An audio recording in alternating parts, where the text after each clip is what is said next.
बहुत आश्चर्य का विषय है वर्तमान रामायण के कथावाचकों को यह सिद्ध करने में बड़ी प्रसन्नता की अनुभूति हो रही है कि रामेश्वर प्रतिष्ठा का आचार्यत्व कराने के लिए रावण आया था। ऐसे प्रमाण पहले भी पत्र पत्रिकाओं में निकलते रहे हैं, कथावाचकों के द्वारा श्रुत भी हुए हैं। इसका विशेष खंडन भगवान की कृपा से मैंने रामायण के समाधान नामक छोटी पुस्तिका है उसमें लिखा भी है।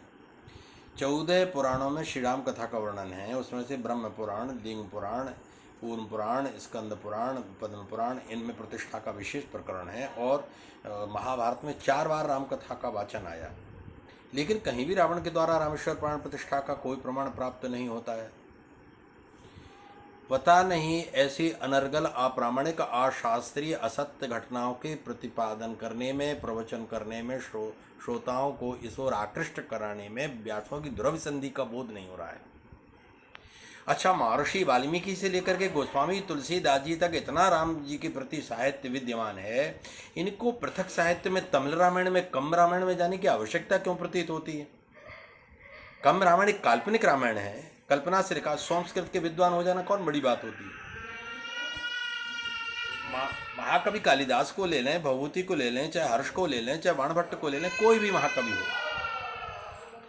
लेकिन यदि इन महाकवियों के ग्रंथों में भी किसी प्रकार का यदि कुछ ऐसा अनर्गल या अप्रामाणिक दृष्टिगोचर हो रहा है तो वह मान्य नहीं होता है। महर्षि अगस्त्य ही प्राण प्रतिष्ठा कराने आए, ऐसा सभी संस्कृत रामायणों में, पुराणों में प्रमाणित है। और गोस्वामी तुलसीदास जी भी लिखते हैं, मुनिवर सकल बोल ले आए, लेकिन था विधि विध कर पूजा, शिव समान प्रिय मोहि न दूजा। लेकिन ऐसा कहकर के केवल श्रोताओं को चमत्कृत करने के प्रलोभन में, उनको चमत्कार में डालने के लिए ये दुराभिसंधि चल रही है। अभी भी कोई मुझे सुना रहा था मोबाइल पर, कोई कह रहा था कि रामेश्वर प्रतिष्ठा में रावण आया और जामवंत जी संधि के लिए गए और प्रस्ताव लेकर के गए, और उन्होंने एक बात कही रावण से कि श्रीमान जी, आपसे बड़ा विद्वान और आपसे बड़ा शिवभक्त इस समय सृष्टि में कोई नहीं। अरे, ऐसा कहते हुए किंचित लज्जा का बोध होना चाहिए। रावण काल में कितने बड़े बड़े विद्वान थे, उस काल के मनीषियों का, महर्षियों का बोध ही नहीं है आपको।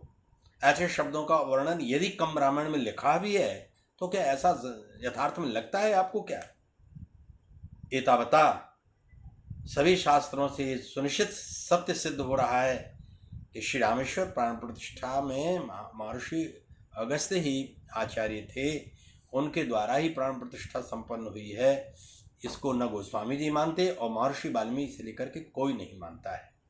एतावता इस सर्वथा अप्रामाणिक, अशास्त्रीय, कपोल कल्पनाएं कम्ब रामायण को प्रामाणिक और आर्ष रामायण में मान्य नहीं होती। अस्तु।